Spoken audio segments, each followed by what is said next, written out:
اللہ پاک نے اپنے پیارے حبیب کو بے شمار ایسے اوصاف اور خوبیاں عطا فرمائی ہیں جو کسی اور کے حصے میں نہیں ہیں۔ ان کو خصائص مصطفیٰ کہتے ہیں، اوصاف یا خصائص مصطفیٰ۔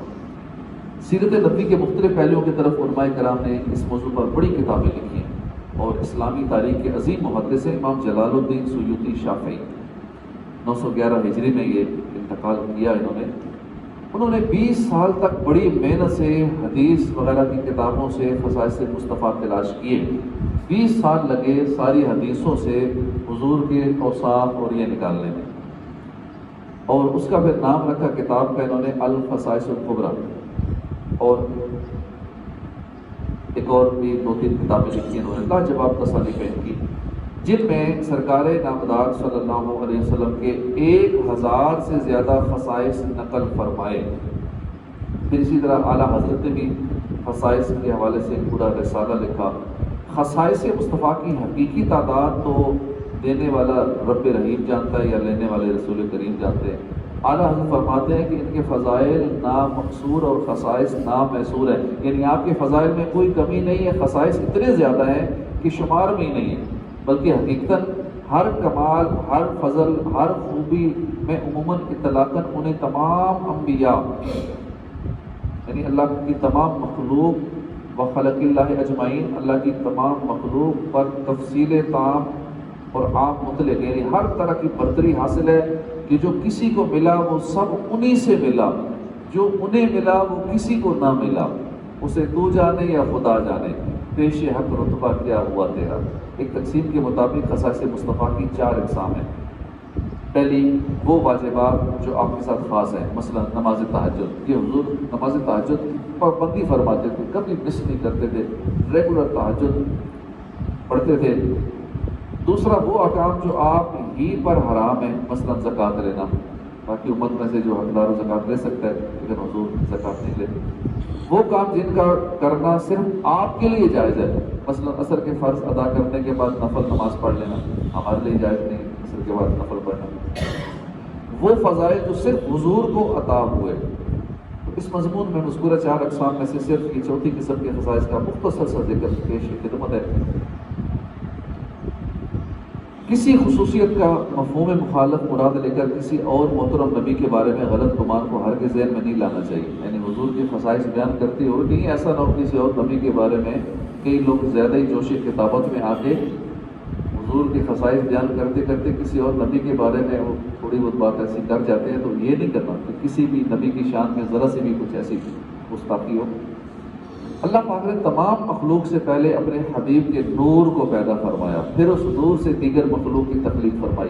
خدا نے نور مولا سے کیا مخلوق کو پیدا، سبھی کون و مکان مشتق ہوئے اس ایک مصدر سے۔ سیدنا آدم صفی اللہ علیہ نبی علیہ السلام اور دیگر تمام مخلوقات سرکار دو عالم کے لیے ہی پیدا کیے گئے۔ زمین و زمان تمہارے لیے، مکین و مکان تمہارے لیے، چنین و چنا تمہارے لیے، بنے دو جہاں تمہارے لیے، یعنی سب کچھ بنا حضور کے لیے۔ وہ جو نہ تھے تو کچھ نہ تھا، وہ جو نہ ہوں تو کچھ نہ ہو، وہ نہ ہوتے تو کچھ بھی نہ ہوتا، کیونکہ جان ہے وہ جہان کی، جان ہے تو جہان ہے۔ سوئی کے اندر، گھڑی کے اندر جب تک سیل ہے تو چلتی ہے، سیل نکال دیا جائے، اس کی جان ہے، سیل نکال دیا تو رک جاتا ہے گھڑی کا سسٹم۔ تو جب سرکار صلی اللہ علیہ وسلم معراج پہ تشریف لے گئے تو اس کائنات کا نظام نہیں اسٹاپ ہو گیا، سارا ٹائم نہیں رک گیا۔ اب کتنا عرصہ لگتا ہے، پہلا آسمان ہی کراس کرنا ہے، بہت لمبا چوڑا سفر ہے، 500 سال کی مسافت ہے، پھر دوسرا آسمان، تیسرا آسمان، 7واں آسمان، پھر آج کرسی لامکان نہ جانے کہاں کہاں، لاکھوں کروڑوں سال کا سفر ایک سیکنڈ میں طے کر لیا۔ ایسا کیسے ہو سکتا ہے؟ کیونکہ سارا نظام اسٹاپ ہو گیا، کائنات کی جان ہی جب نکل گئی، چلی گئی یہاں سے، تو نظام سارا اسٹاپ ہو گیا، وہیں رک گیا۔ تو جان ہے یہ جہان کی، جان ہے تو جہان ہے، ان کے صدقے سے نظام چل رہا ہے، وہ نہ ہو تو کچھ بھی نہ ہو۔ سرکار صلی اللہ علیہ وسلم کا مبارک نام یہ عرش کے پائے پر لکھا ہے، ہر ایک آسمان پر لکھا ہے، جنت کے درختوں پر لکھا ہے، پتوں پر لکھا ہے، جنت کے محلات پر نام لکھا ہے، حوروں کے سینوں پر لکھا ہے، فرشتوں کے آنکھوں پر لکھا ہے۔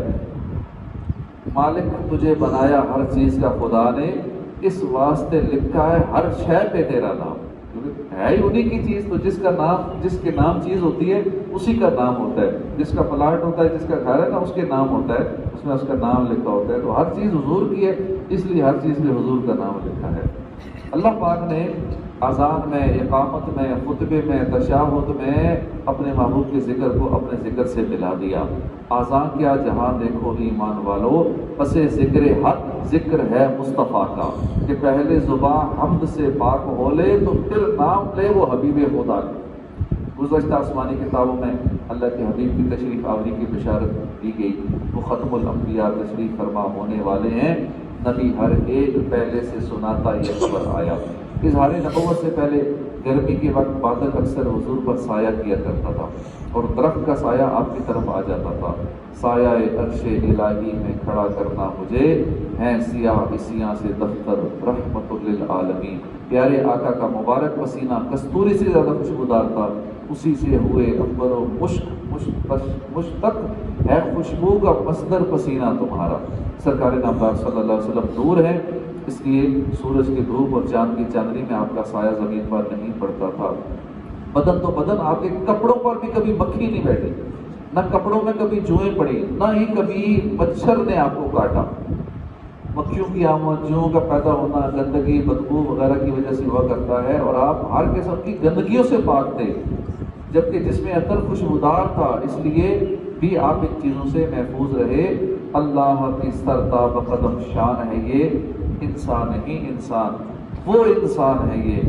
قرآن کو ایمان بتاتا ہے انہیں، ایمان یہ کہتا ہے میری جان ہے یہ. اللہ پاک ہمیں سچا عاشق رسول بنائے، حضور کی محبت نصیب فرمائے. خوب میلاد کی دھومیں مچائیں، اپنے گھروں کو سجائیں، گھر میں محفل میلاد کا انعقاد کریں. انشاءاللہ بیڑا پار ہو جائے گا. پہلے کے دور کے انشاءاللہ بادشاہوں کے واقعات بھی سنیں گے جو میلاد مناتے